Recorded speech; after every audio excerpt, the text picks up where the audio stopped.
آپ کے دور میں دو چیزیں اچھی ہوئی تھیں، ایک جو یو این کے اندر وہ پورا وہ ڈوزیئر دیا گیا تھا کلبھوشن والا، جی ہاں، اور ایک آپ نے بہت کمزوری دکھائی تھی اوفا کے اندر جو آپ نے جوائنٹ اسٹیٹمنٹ دی تھی، اس میں تو ایسے تھا کہ آپ نے سرنڈر کر دیا کہ سارے گناہ گار ہم ہی ہیں. تو یہ دو بڑی چیزیں، بڑی ڈیولپمنٹ تھیں. اب پتہ نہیں یہ کیا کریں گے. محسن راجہ صاحب نا ہے تو جوان آدمی، لیکن جو کام کی چیزوں کو بھول جاتے ہیں. وہ ٹائم بھول گئے جب نواز شریف کلنٹن کے پاس گئے تھے کہ مشرف نہیں بانٹ رہا، وہ ٹیسٹ کرنے جا رہا ہے اور میں ہر چیز سرنڈر کرنے کو تیار ہوں. بعد میں تو کریڈٹ لیا تھا، بعد میں ٹیسٹ نہیں، یہ کارگل کے اوپر تھا. یہ کارگل کے ساتھ ٹیسٹ کا بھی کریڈٹ انہوں نے لیا تھا. ٹیسٹ انہوں نے کرایا. ٹیسٹ کس نے کرایا تھا ویسے؟ کس نے کرایا تھا؟ فوجیوں نے کرایا تھا.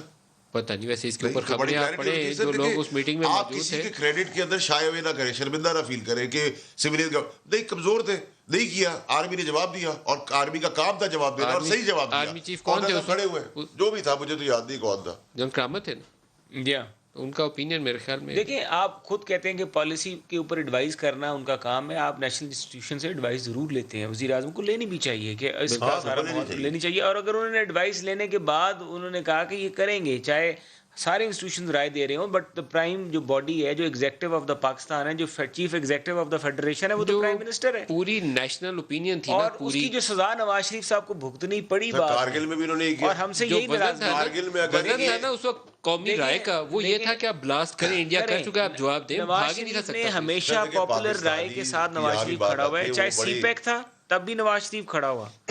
آج جب اس وقت اٹامک کا ایشو تھا تب بھی میاں صاحب کھڑے. ہم یہ نہیں کہہ رہے کہ کوئی نیشنل ہیرو ہمارے علاوہ نہیں ہے. ہم کہہ رہے ہیں کہ جو سارے لوگ وقت کے ساتھ ساتھ گزرے، ایک فیس سے ملے جاتے ہوئے دے تو آپ کو لیے کھڑے وہ نہیں تھے. کھڑے تو کوئی اور تھے. کارگل کے بعد میاں صاحب ایک ولنریبل پوزیشن میں کلنٹن سے ملے تھے. جس میٹنگ کا آپ نے حوالہ کارگل کی آپ کی اپنے دشمن ملک سے جنگ لڑ چلی گئی اور آپ سیکریفائز. لیکن آپ جنرل مشرف باقاعدہ ود اپروول وہ پروگرام لانچ کر رہے تھے کارگل والا. دیکھیں سر، میں اس ڈیٹیل میں نہیں جاتا، لیکن جو بھی اس ٹائم میں مشرف صاحب نے کیا وہ اس کا کریڈٹ اس کو جاتا ہے اور اس کو دینا چاہیے. اس کا ہمیں فائدہ ہوا کہ نقصان ہوا کارگل کا؟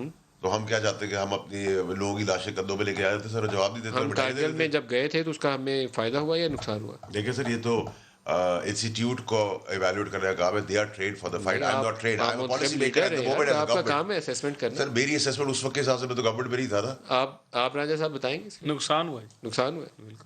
ہمیں اپنی اسٹرینتھ، ایک سوٹ انالیسز ہوتا ہے جو ہمیں اسٹرینتھ اپنی ایویلویٹ کر کے موو کرنا چاہیے تھا. جو میرے جیسا ایک لے مین جس کا کوئی ملٹری نالج نہیں ہے، لیکن جو میں نے کتابوں میں پڑھا، نقصان ہوا ہے.